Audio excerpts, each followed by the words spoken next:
Martínez Ansúrez, que es el presidente del Instituto Nacional de Administración Pública. Buenas tardes, doctor.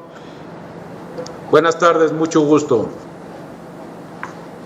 Igualmente, ¿y qué significa para los estados de la República dejar de recibir todos estos recursos que escuchábamos ahorita? ¿Qué es lo que se podría dejar de hacer? Mire, un impacto muy fuerte, sobre todo en el área de infraestructura y de salud y educación. Desde 1992, el gasto federalizado, cuando se entregaron los servicios educativos, que es la mayor proporción, porque es el 50% de la burocracia en México, se les asignó con ciertos recursos. Esa es la causa fundamental porque la Ciudad de México no ha recibido los sistemas educativos, de educación básica estoy hablando. Y bueno, los de salud se ven más afectados aún. Creo que hay una caída muy grave en términos reales, hasta del 9% del gasto federalizado en términos reales, ¿sí? Es una afectación muy fuerte a los estados. Ha habido estados que quisieran regresar el sistema de educación básica a la federación, volverlos a entregar. Desde el 92 se los dieron. Así de fuerte es ese sistema, ¿no? Doctor, muy buenas tardes. Eso los tardes. Convenios.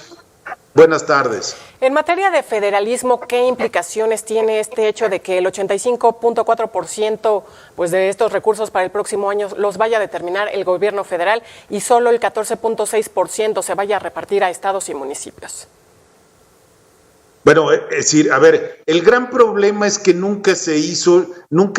culturalmente nunca se hizo la obligación de saber recaudar impuestos. Es más fácil que lo recaude la federación y le reparta, pero eso les hace perder soberanía e independencia a los estados, salvo la Ciudad de México, que el 70% de sus ingresos son recaudación del erario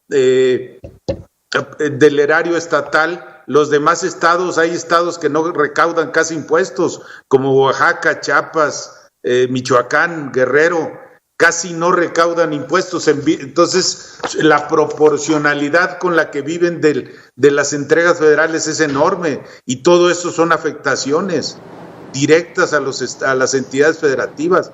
Ya no se diga al municipio. Imagínense si de ahí la repartición va directo a las entidades federativas y a los estados.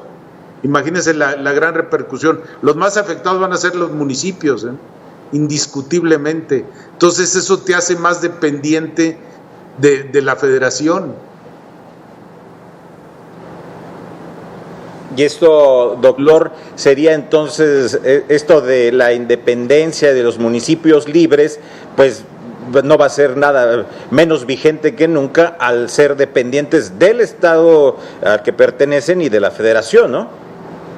No, pues claro, imagínense, por eso están los estados, esos 10 estados que se quieren salir del Pacto Federal. El Pacto Federal entendido como la federalización del gasto, en el Pacto del gasto, no estamos hablando de la desintegración de la República. Es decir, ¿por qué? Porque quieren hacer nuevos pactos. Usted sabe que la federación recauda el impuesto sobre la renta y el impuesto al valor agregado, que son los impuestos más grandes que existen.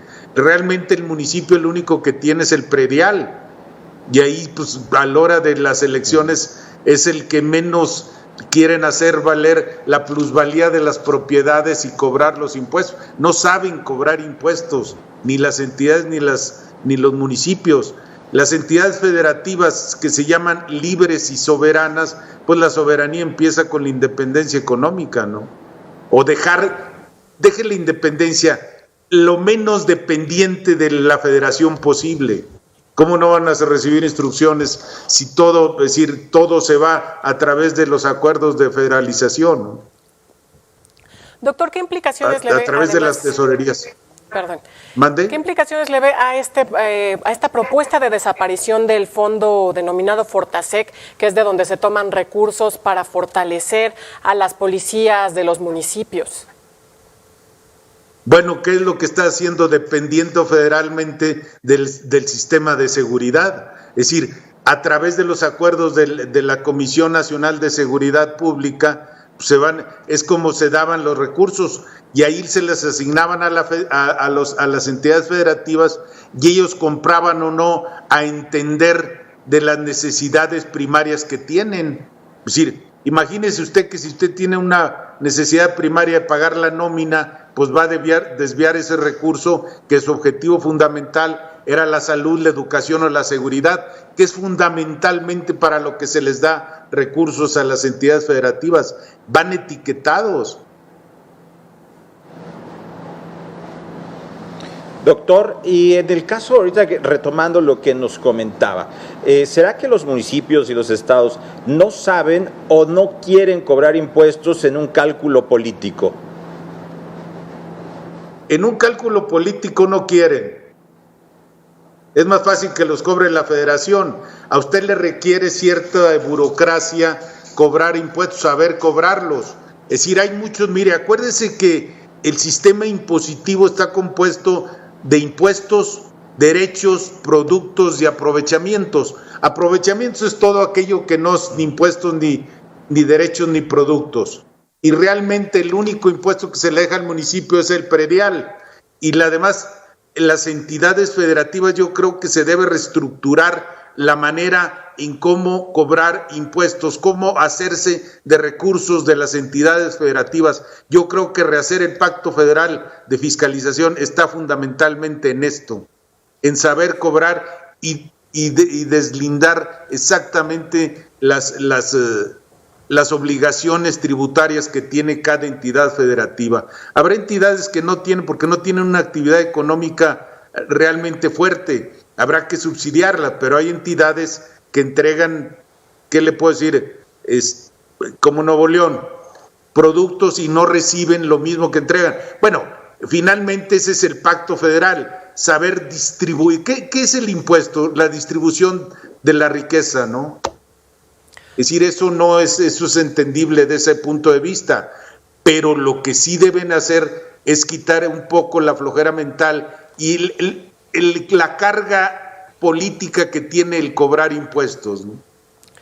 Oiga, doctor, en este entorno complejo en el que nos encontramos de pandemia, crisis económica, crisis de seguridad, pues de pronto nos llega pues estas cifras del presupuesto como se espera, vaya, como lo envía el gobierno federal. Sin embargo, pues en este no se cumple ni siquiera la recomendación del pacto fiscal, que es destinar 20% a estados y municipios. Bueno, es que entienda, la caída del Producto Interno Bruto reconocido por ellos es del 9%. El gasto federalizable, estamos hablando de un 7.5% del Producto Interno Bruto. Aunque no se quiera medir así, pues tiene los indicadores necesarios el Producto Interno Bruto para medir los beneficios económicos y los símbolos reales de la riqueza y del ingreso en un país. Claro, el beneficio y la felicidad, pues es algo subjetivo, ¿no? Pero real, en cuanto a lo económico, es muy grave. Es decir, el gasto federal es muy alto. ¿Por qué? Porque eso se hizo un pacto federal desde hace tiempo para distribuir la riqueza en el país.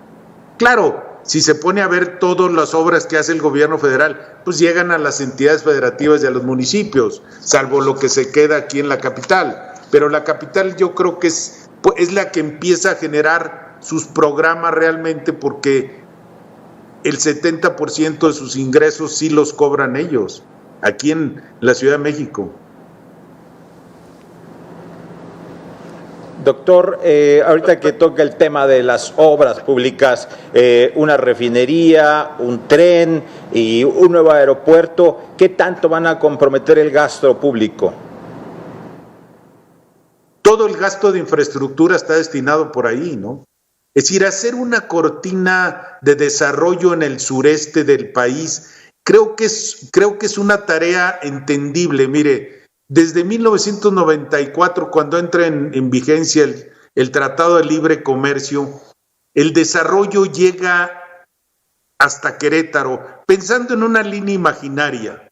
Este desarrollo o este beneficio económico llega a estas actitudes. Por eso cuando en el 2000, cuando toma posesión, cuando hay una alternancia en el poder, desde Bush le recomendó aquel programa, yo no sé si se acuerdan ustedes, de Puebla, Panamá, era detenerles un poco la actividad para bajar la afluencia de migrantes hacia Estados Unidos. Ellos querían llevar la frontera en el sentido imaginario de control migratorio a Puebla. Ahora sí creo que hay que reforzar la frontera sur porque es una coladera, hacer una cortina de desarrollo, que son los objetivos del presidente, ¿no? Tanto en la reforestación como el tren del Istmo de Tehuantepec, como Dos Bocas, pero yo creo que hay que hacer actividades productivas y sustentables fundamentalmente. También cuando hubo la Gran Depresión en Estados Unidos, decían que aquella política de Roosevelt de hacer pozos y taparlos, yo creo que sí hay que hacer la reactivación económica, pero con obras sustentables y de utilidad, ¿no? Habrá cosas que ya no están en el imaginario. Sí, el tren Maya, las Dos Bocas, pues hay que ver qué tan rentables son. Yo creo que sí hay que desarrollar el sur porque está muy olvidado y usted puede dividir el país de una manera muy drástica, ¿no? Acuérdese que las grandes decisiones en los países se llegan a hacer, o las separaciones, por problemas económicos. Es el caso de Cataluña en España, ¿no? Y si yo entrego el 20% del ingreso de España, ¿cómo voy a subsidiar a regiones del sur como Andalucía cuando no producen, ¿no? Si se ponen a verlo estrictamente en ese punto de vista. Véanlo de esa manera y verá por qué las grandes decisiones de estos estados, su pretendida salida del Pacto Federal en cuanto a recursos fiscales. Claro que sí. Doctor Luis Miguel Martínez Ansúrez, presidente del Instituto Nacional de Administración Pública, muchas gracias por estos minutos con Mega Noticias. Al contrario, a ustedes, estamos a sus órdenes, con mucho gusto. Buenas tardes. Buenas tardes.